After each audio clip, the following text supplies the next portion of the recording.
അങ്ങനെ പെട്ടിയും ബാഗൊക്കെ എടുത്ത് ഇറങ്ങിയിട്ടുണ്ട്. പക്ഷെ ഇതിലൊരു ട്വിസ്റ്റ് ഉണ്ട്, ഞങ്ങൾ ബസ്സിലല്ല കാറിലാണ്.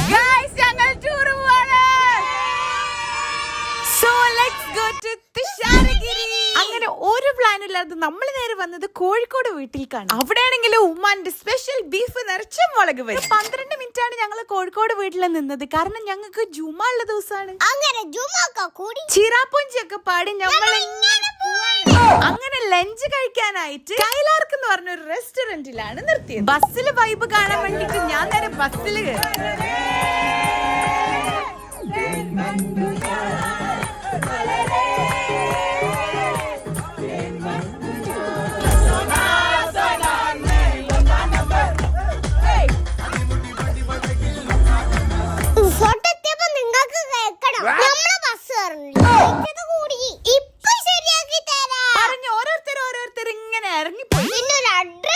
അങ്ങനെ എല്ലാത്തിനും പിടിച്ചിറക്കി അങ്ങോട്ട് നടന്നു.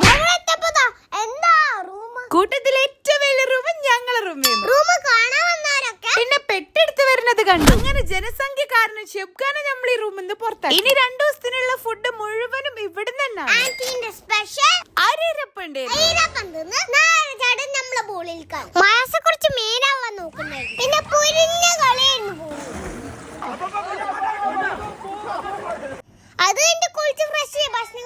ഇവരുടെ പാട്ട് കാരണം തലവേദന പോയി. അത് കഴിഞ്ഞിട്ട് 10 സോസേജ് ചുട്ട് തന്നിട്ട് ഞാൻ ഇറങ്ങി.